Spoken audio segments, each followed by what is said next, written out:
Hello, शांतता ठेवा आहे दादा. शाहीर पुरुषोत्तमजी, पहिला डाव, दुसरा डाव ठेकेदाराला सांगून ठेवता. या कार्यक्रमाचे आयोजक, या कार्यक्रमाच्या आयोजकांना सांगावं, या ठिकाणी येऊन माझा दुसरा फेर आजच्या ठिकाणी तुम्ही मला फोन केला होता का? मी तुम्हाला फोन केलं होतं. पहिला डाव कोणाचा राहील, माझा दुसरा डाव असू द्या असं बोलणं केलं होतं का? केलं असं तर तुम्ही स्पष्ट सांगा. माझ्या इज्जतीचा काही विचार नका करू. एवढं तरी ठेकेदाराला सांगून ठेवता, गुप्त पटवून ठेवता. पुरुषोत्तमजी, माझं गाव आहे, 5-10 किलोमीटरचा सवाल आहे. माझ्या एरियाचे लोक आहेत, माझे रिश्तेदार आहेत. पुरुषोत्तमजी, पाला खाल्ल्यासारखे नको बोलू. पुरुषोत्तमजी, पाला खाल्ल्यासारखे नका बोलू. वार करने के लिए धक्का मुक्की का काम नहीं होता.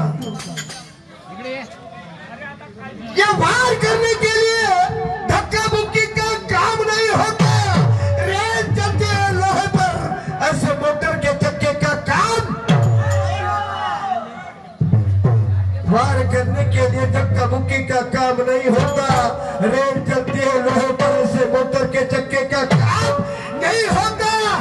तूने क्या आजमाया मेरे शायरी को? शायरी करना कोई अक्के छक्के का काम नहीं होता. शाहीर साहेब, शाहीर साहेब, गांडू हा शब्द तुम्ही तुमच्या शाहिरीत आला. गांडू की औलाद. माझे वय झालं, या परिसरात कितीतरी कार्यक्रम केला. मी गांडूची औलाद म्हणजे मी गांडू का? योग्य आहे का? मी गांडूची औलाद, माँ-बाप गांडू तर मी झालो असतो कसा? तुमच्या परिसरात आहेत का? जो पहिले अनुभव घेते तोच तेव्हा करते. तुमचा अनुभव आहे का? तुमच्या रक्तात असं आहे का? वारे काय बोलणं मग चाललं घरादाराकडं. ही शाहिरी आहे का? मी तुम्हाला लहान समजलं कधीतरी, मी तुम्हाला कमी समजलं, आणि त्या भावनेतून जर असतो मी तुझ्या बरोबर कार्यक्रमच केले नसते. कार्यक्रम केले असते का? कमी मोठा लहान मोठा समजण्याचा प्रश्नच काय? आपापली कला, आपापलं ज्ञान एक ठिकाणी प्रदर्शन करा. तुमच्या ज्ञानाचं प्रदर्शन होईल, तुमच्या कलेचं प्रदर्शन होईल. काहीतरी बोललो, जहां मर्द हो के औरत की तरह रोता है, जहां मर्द हो के औरत की तरह रोता है, फायदा क्या है आंसू से आग धोता है. बेपरवाह मुकम्मल है जिनकी मानवता, ए बुद्धि के नपुंसक क्यों गफलत में सोता है. लगता है तू आया पहन के औरत का चूड़ा, लगता है तू आया पहन के औरत का चूड़ा. हम भी वो परिंदे तुझे पढ़ाते हैं पर इंसानियत का था. सीना है मर्दानी तो मर्द जैसी बात, सीना है मर्दानी तो मर्द जैसी बात कर. इंसानियत से चल पकड़े गंदी जुबा अपनी सुधर. गांडूची औलाद, माझ्या बकऱ्याची तोड का? अरे पगल्या, तू बकरा म्हणशील तर मीही बकराच म्हणू का? तूही बकरा म्हणशील तर मीही बकराच म्हणू का? त्याची तोड तर मला द्यावं लागेल ना.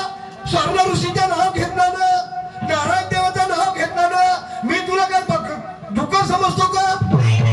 मग गाण्याचा असा प्रसंगच येणार नाही. अशा गाण्याचा मुद्दा ठेव.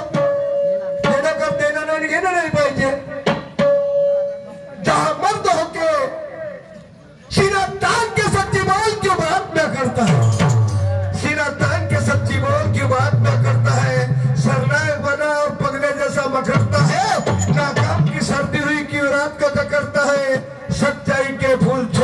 जीव बुरा हाथ में पकडता है. कायचा बुरा होय जी, कायचा बुरा होय. मी असं बोललो कधीतरी? अगं असं विचार निघाला कोणतरी आहे का पुरावा? कंबादास चेड तुला कमजोर म्हणते काहीतरी.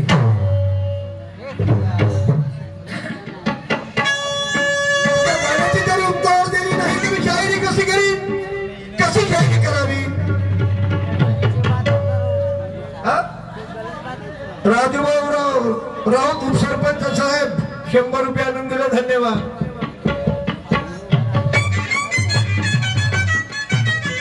कोणा गोष्टीने कमी आहे, लोकांना कमी सांगते तो म्हणे विठ्ठल शाहीर. अरे अरे अरे, कोणाची उपमा कोणाला देऊ नको. तोंडाने गाणं लावायचं नाही. लोक त्याच्या फेऱ्यात बोलत मला काय आहे. अरे तूही त्या रीतीने ज्या विचारानं तू आला त्याच विचारानं मला इथे यावं लागलं. शायरी करायची आहे. ज्याचे विचार पडतील ते समोर बसतील. मला काय देणार? त्याच्या फेऱ्यात चिकचिक करा तर लाल रिबीन लावून नाही आले लोकांच्यावर बसल. काय बोलते फोन करण्या चालू करतो तू मुद्द्यामध्ये काय देणं घेणं.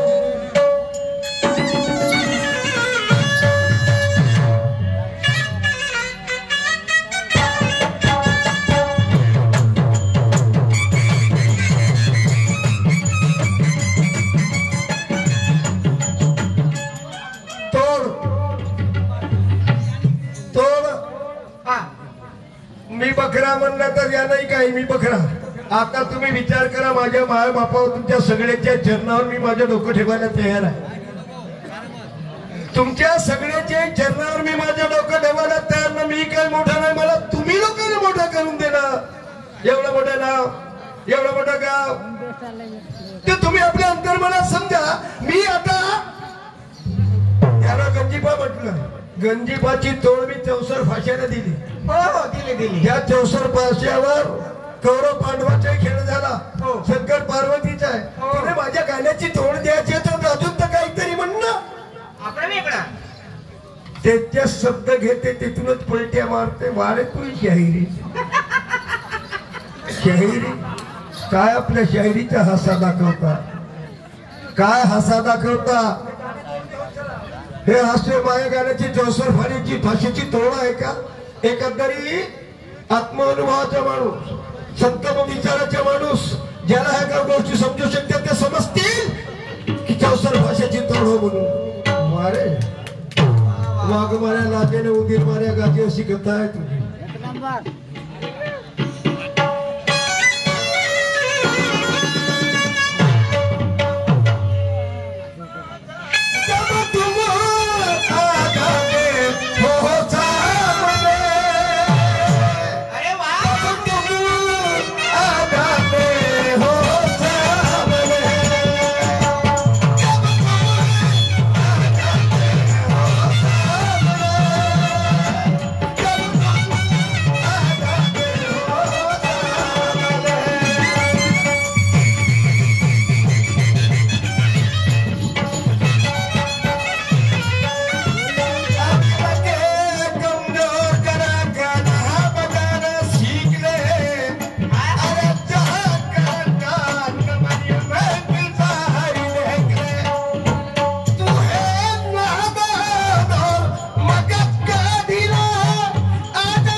तुम्हारी नजर को मैं जाने नहीं दूंगा. ये हाथ से दिल और जिगर को मैं ऐसा दिल नहीं जो किसी के काबू में रह सके. किसी तरह से समझाओ ऐसे बेखबर को मैं.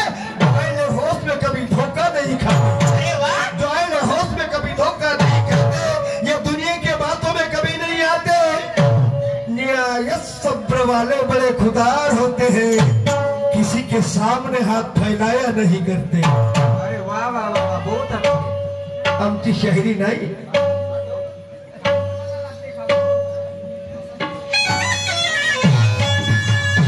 तेरी कीचड़ में कीमत नहीं.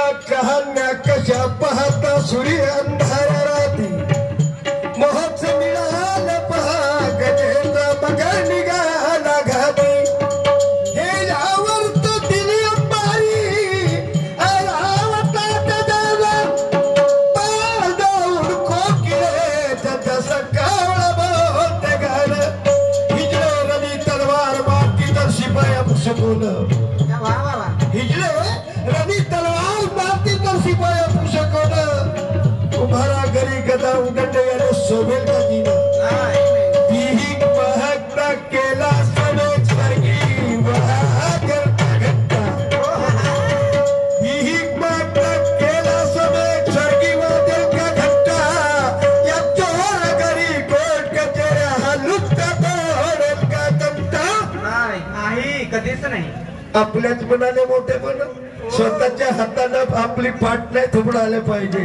लग जोग म्हणेल तेच सत्य त्यातच खरी शान आहे वा वा वा कसं अरे तेरी की बटन तेरी की जड़ में की बकरी नहीं तेरी की जड़ में की बकरी नहीं चल फूट यहाँ ही बकरी नहीं कभी ही बकरी नहीं आया क्यों घर से बोला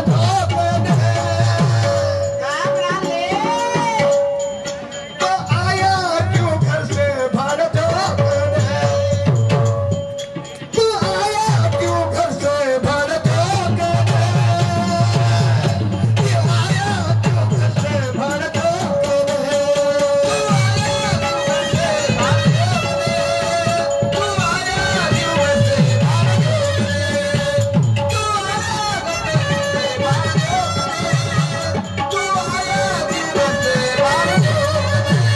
तेरी कीचड़ में की बत्ती नहीं तेरी कीचड़ में की बत्ती नहीं चल फूट कभी ही बत्ती नहीं तेरी कीचड़ में की बत्ती नहीं चल फूट यहाँ ही बत्ती नहीं तो आया क्यों घर से भारत तो आया क्यों घर से भारत तो आया क्यों घर से भारत तो आया क्यों घर से